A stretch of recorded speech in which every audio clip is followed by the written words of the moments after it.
Hello, आप सब देख रहे हैं सिविल नेक्सस। तो आज हम अपनी इस वीडियो में एसएससी जेईई 2017 के फ्लूइड मैकेनिक्स सेक्शन को डिस्कस करेंगे और हम डिस्कस करेंगे सेट 7 और सेट 8 को।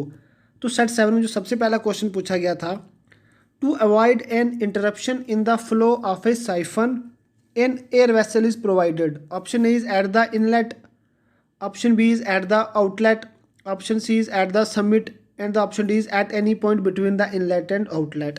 अब हमें याद रखना है कि जो भी कभी फ्लो ऑफ साइफन होगा, यानी कि जब भी कभी हम साइफन प्रोवाइड करेंगे तो जो हम एयर वेसल प्रोवाइड करेंगे वो हमेशा ही समिट पे प्रोवाइड करेंगे। Therefore option C is correct.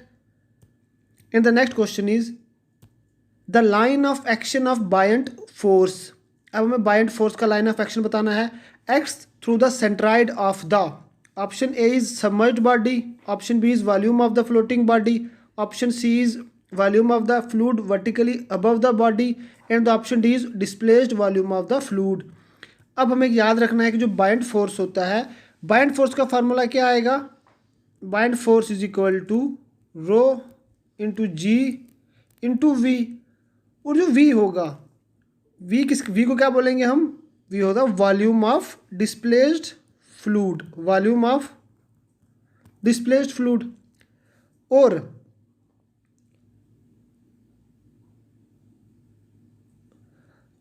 जो लाइन ऑफ एक्शन होता है बायंट फोर्स का, वो हमेशा ही एक्ट करता है through the centroid of the displaced volume of the fluid.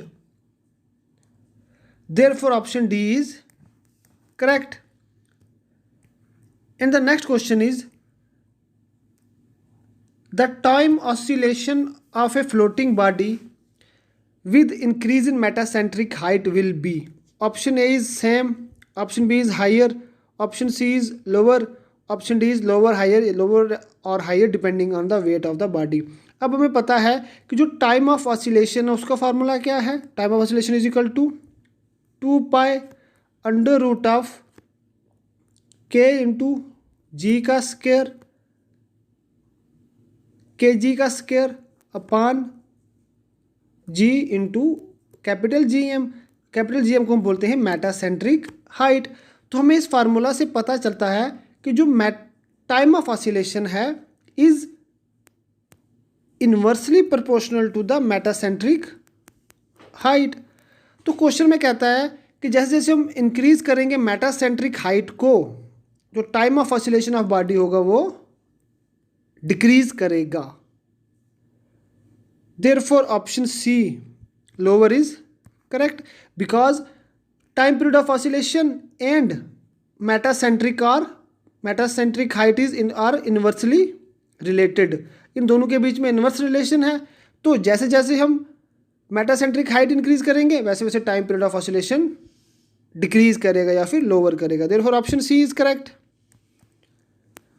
And the next question is Euler's equation for motion of liquid is based on the assumption that option A is flow is streamline, option B is flow takes place continuously, option C is flow is homogeneous and incompressible and the option D is flow is turbulent.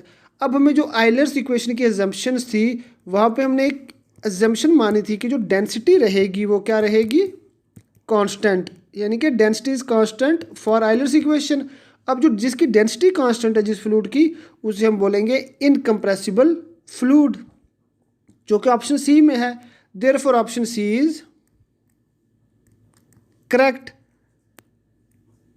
And the next question is in order to replace a compound pipe by a new pipe, the pipes will be equivalent when following are same for both the pipes.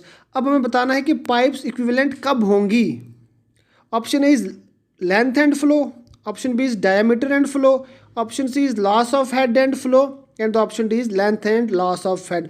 अब हमें याद रखना है कि दो pipe जो भी होंगी वो इक्विवेलेंट तभी होंगी जब उनमें लॉस ऑफ हेड और जो डिस्चार्ज होगा या फिर जो फ्लो होगा H and Q, loss of head and discharge और फ्लो इज सेम, तभी हम उन दोनों पाइप्स को हम इक्विवेलेंट बोलेंगे।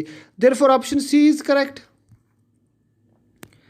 And the next question is steady flow occurs when. अब हमें याद रखना है कि स्टेडी फ्लो क्या होता है और अनस्टेडी फ्लो क्या होता है। स्टेडी फ्लो एक ऐसा फ्लो होता है जो टाइम के साथ चेंज नहीं करता। ऐसा फ्लो जिसमें कोई भी जो फ्लूइड प्रॉपर्टीज़ हैं वो टाइम के साथ चेंज नहीं करती, उसको हम बोलेंगे स्टेडी फ्लो। यानी कि जो टाइम के साथ फ्लूइड प्रॉपर्टीज़ कांस्टेंट रहती हैं उसे हम बोलेंगे स्टेडी फ्लो। और जो अनस्टेडी फ्लो है उसमें जो फ्लूइड प्रॉपर्टीज़ होंगी वो टाइम के साथ चेंज करेंगी। अब क्वेश्चन में हमें ऑप्शन क्या दिया गया है, conditions change steadily with time. Option B is conditions do not change with time at any point. तो जो ऑप्शन बी है वो बिल्कुल करेक्ट है स्टेडी फ्लो के केस में, therefore option B is correct. आगे पढ़ने की ज़रूरत ही नहीं है। And the next question is a body is said to be provided optimum amount of streamlining when. Option A is friction drag is minimum, option B is pressure drag is minimum, option C is profile drag यानी कि sum of friction drag and pressure drag is minimum. अब एक body को हम streamline तभी provide करते हैं ताकि जो कोई भी जो फ्रिक्शन ड्रैग हो या फिर कोई भी प्रेशर ड्रैग हो वो मिनिमम हो जाए उस बॉडी के ऊपर। तो जो ऑप्शन सी है वो बिल्कुल करेक्ट है। बॉडी को स्ट्रीमलाइन तभी कहा जाएगा अगर उस बॉडी पे कोई भी फ्रिक्शन फोर्स नहीं एक्ट कर रही या फिर कोई भी जो ड्रैग नहीं एक्ट कर रहा, चाहे वो फ्रिक्शन ड्रैग हो या फिर वो प्रेशर ड्रैग हो। अगर वो मिनिमम होगा उसको हम बोलेंगे streamline body. Therefore option C is correct. And the next question is the losses in open channel. अब हमें बताना है कि जो ओपन चैनल में लॉसेज होते हैं वेरी एज प्रोपोर्शनल। अब हमें पता है कि जो हेड लॉस है ओपन चैनल में is given bye 4 × F × L V² upon 2G × D। तो अब यहाँ पर सामने दिख रहा है कि जो हेड लॉस होता है is proportional to V²। Therefore option B is correct. And the next question is if rho is the density of fluid, rho क्या है density of fluid, then pressure of fluid due to water hammer is directly proportional to. अब हमें बताना है कि pressure of fluid due to water hammer. अब जो water hammer होगा वो होगा सडन क्लोजर की वजह से, ठीक है ना। तो जो सडन क्लोजर की वजह से जो प्रेशर होता है इज गिवन बाय √ऑफ rho × K × V², where rho is the density, K is the bulk modulus and V is the velocity. V हमारे पास बाहर आ जाएगा तो √ऑफ rho × K। Pressure is equal to, therefore pressure in case of water hammer due to sudden closure is equal to V √ऑफ rho × K। तो इस हिसाब से जो √रो वाला ऑप्शन है वो बिल्कुल करेक्ट है because pressure is directly proportional to √ऑफ density. Therefore option C is correct. And the next question is the hydraulic radius is given by. अब हमें हाइड्रोलिक रेडियस बताना है। हमें याद रखना है कि जो हाइड्रोलिक रेडियस का फार्मूला होगा R is equal to A/P, where A is the area and P is the wetted perimeter. अब ऑप्शन पढ़ लेते हैं। Option A is wetted perimeter divided by area, यानी कि wetted perimeter divided by area, तो ये तो बिल्कुल भी नहीं है। Option B is area divided by square of the wetted perimeter, square भी नहीं है नीचे डिनोमिनेटर में। Option C is area divided by wetted parameter, तो ये वाला ऑप्शन है बिल्कुल करेक्ट है क्योंकि जो hydraulic radius is defined as the ratio between A and P, where A is the area and P is the wetted parameter. Therefore option C is correct. तो ये वो क्वेश्चंस थे जो कि एसएससी जेई 2017 के सेट 7 में पूछे गए थे। अब हम डिस्कस करते हैं सेट 8 के क्वेश्चंस जो पूछे गए थे फ्लूइड मैकेनिक्स सेक्शन में। तो सबसे पहला क्वेश्चन था सेट 8 में, वो था the value of mass density in kg/s per metre की power 4 for water at 0 degree Celsius. अब हमें ये बतानी है। Option A is 1, option B is 1000, option C is 100 and option D is 101.9। तो हमें याद रख लेना है कि जो मास डेंसिटी की वैल्यू होगी वाटर की at 0 degree Celsius in kg/s per metre की पावर 4 इज़ 101.9। आप प्लीज़ इसको याद कर लीजिए। And the next question is viscosity of water in comparison to mercury. Option A is higher, option B is lower, option C is same and the option D is higher और lower depending on temperature. तो सबसे पहले हमें पता है कि जो अब हमें यहाँ पर बोला गया है viscosity of water, viscosity of water. तो जो डायनामिक विस्कोसिटी ऑफ मरकरी होती है वो क्या होती है 1.52, और जो डायनामिक विस्कोसिटी ऑफ वाटर होती है वो होती है 0.894। लेकिन हमें विस्कोसिटी ऑफ वाटर बतानी है, कौन सी विस्कोसिटी बतानी है हमें, पर काइनेमेटिक विस्कोसिटी बतानी है।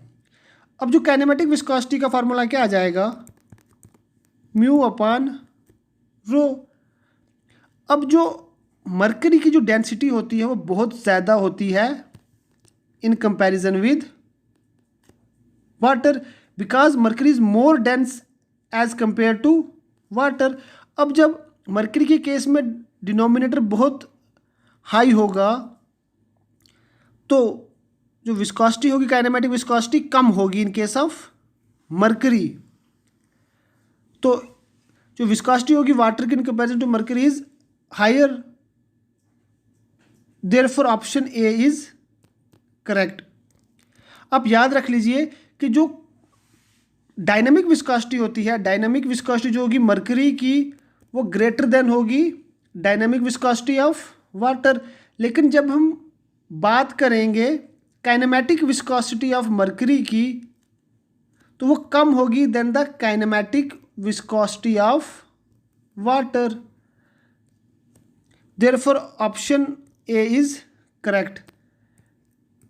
And the next question is centre of gravity of a thin hollow cone, एक थिन हॉलो कोन है, lines on the axis of symmetry at a height of, यहाँ पे आएगा lies on the axis of symmetry at a height of. Option A is 1/2 of the total height above the base, option B is 1/3 of the total height above base, option C is 1/4 of the total height above base, and the option D is none of these.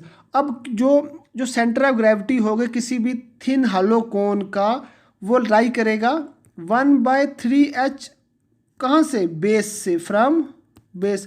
अगर हम top की बात करें तो top से lie करेगा 2/3h, where h is the height from top.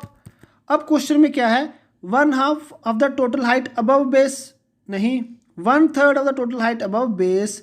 जो option B है ये बिल्कुल करेक्ट है, therefore option B is correct. दोबारा से सुन लीजिए, जब भी कभी हमें थिन हॉलो कोन का पूछा जाए सेंटर ऑफ ग्रेविटी वो लाई करेगा 1/3 of the total height above base. लेकिन जब हम टॉप से पूछा जाएगा तो टॉप से क्या होगा 2/3h। अब इस क्वेश्चन में हमें ऑप्शन में अबव बेस दिया गया तो वो 1/3 होगा, therefore option B is correct. And the next question is which of the following meters is not associated with viscosity? Option A is redwood, option B is Seabolt, option C is Angler, and the option D is Orsat। आप ये question याद कर लीजिए क्योंकि ये question बहुत ज़्यादा difficult question है और हम पढ़ते भी नहीं है फ्लूइड मैकेनिक्स में, तो इसका ऑप्शन होगा Orsat, therefore option D is correct. ये बिल्कुल डिफरेंट क्वेश्चन है। And the next question is if mercury in A barometer is replaced by water. अब हम जो बैरोमीटर में मरकरी थी उसको हम रिप्लेस किससे कर देंगे, वाटर से। The height of 3.7 centimetre of the mercury will be following centimetre of water. अब हमें हाइट ऑफ वाटर निकालनी है, तो हाइट ऑफ वाटर कैसे निकालेंगे, हमारे पास एक फार्मूला था जब हम हाइट ऑफ ऑयल निकालते थे, जब ऑयल को रिप्लेस करते थे वाटर के साथ, तो वो क्या था, H of oil is equal to height of water upon specific gravity of oil, यानी कि pressure in oil, pressure in water. तो यहाँ पर हमने वाटर से किसको रिप्लेस किया, मरकरी को, तो फिर मरकरी की height is equal to height of water upon specific gravity of mercury. तो जो हाइट ऑफ मरकरी दी गई है हमें वो 3.75 सेंटीमीटर दी गई है। तो हमारे पास फार्मूला क्या आएगा, H G is equal to height of water upon specific gravity of mercury. हमें हाइट ऑफ वाटर निकालना था, therefore height of water is equal to height of mercury into specific gravity of mercury. अब जो height of mercury है वो कितनी है 3.75 centimetre, और जो स्पेसिफिक ग्रेविटी ऑफ मरकरी होती है वो हमें पता है कितनी है 13.6। जब हम इसको सॉल्व करेंगे तो वो आ जाएगा 3.75 इंटू 13.6, वो आ जाएगा 51 centimetre. Therefore option A is correct. And the next question is if W is the specific weight of the liquid and H is the depth at any point from the surface, then the pressure intensity at any point। तो ये हमें pressure intensity at any point is given by hydrostatic law। Hydrostatic law क्या कहता है, pressure at intensity at any point is equal to W into H, where W is the specific weight of the liquid and H is the depth of any point from the surface, P is equal to WH। Therefore option B is correct। And the next question is which of the following is the unit of kinematic viscosity। अब हमें kinematic viscosity के units बताने हैं। तो option A is pascal, option B is poise, option C is stoke and option D is faraday. अब जो kinematic viscosity का unit होता है इन CGS की बात कर रहे हैं यहाँ पर, तो वो होता है स्टोक। और जो डायनामिक विस्कोसिटी का यूनिट क्या होता है CGS में, पॉइज। क्वेश्चन में हमें काइनेमेटिक विस्कोसिटी पूछा गया, therefore option C is correct. In the next question is if 850 kg liquid occupies volume of 1 cubic metre, यानी कि जो फ्लूइड है वो कितना है हमारे पास 850 kg, तो कितने वॉल्यूम को ऑक्युपाई कर रहा है 1 मीटर क्यूब वॉल्यूम को वो ऑक्युपाई कर रहा है। अब हमें बताना है कि 0.85 किसको रिप्रेजेंट करेगा। तो जो 0.85 वो रिप्रेजेंट करेगा स्पेसिफिक ग्रेविटी को, because specific gravity is defined as the density of liquid to the density of standard fluid. अब हमें यहाँ पर डेंसिटी बता रहा है किसकी, लिक्विड की, therefore option C is correct. And the next question is a liquid would wet the solid if adhesion forces as compared to cohesion forces। अब हमें बताना है कि कोई भी जो लिक्विड होगा वो सॉलिड को वेट कब करेगा। अब जो वेटिंग लिक्विड होते हैं हम उन्हें क्या कहते हैं, वाटर। अब जो वाटर एक ऐसा लिक्विड है कि जो सॉलिड को या फिर जो कैपिलरी ट्यूब को वेट कर देता है। तो वाटर के केस में जो एडिशन फोर्स होती है ग्रेटर देन कोहिजन। और जो नॉन वेटिंग लिक्विड है, नॉन वेटिंग लिक्विड जैसे कि मरकरी, जो मरकरी होता है, मरकरी के केस में जो कोहिजन होती है मॉलिक्यूल्स के बीच में, इंटरमॉलिक्यूलर फोर्स ऑफ अट्रैक्शन बहुत ज़्यादा होती है एज कंपैरिजन टू एडिशन। तो अब हमें यहाँ पर क्वेश्चन में पूछा गया है liquid would wet the solid. अब ऐसा लिक्विड जो सॉलिड को वेट करेगा वो कौन सा आ गया, वाटर। तो वाटर के केस में जो एडिशन फोर्सेज होती है वो ग्रेटर देन एज कोहिजन होती हैं, देयरफॉर मोर, यानी कि if adhesion forces as compare to cohesion forces are more, a liquid would wet the solid, therefore option B is correct. And the next question is the resultant upward pressure of a fluid on a floating body is equal to the weight of the fluid displaced by the body. This definition is according to।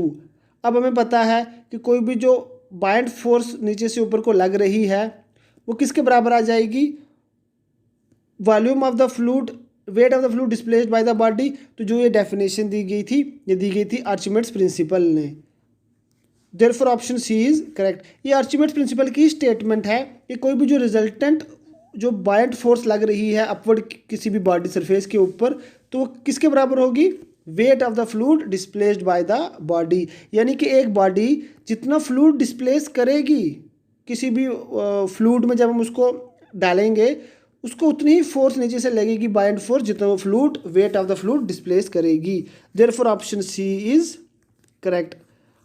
तो ये थे कुछ questions जो SSC JE 2017 की fluid mechanics section में set 7 और set 8 में पूछे गए थे।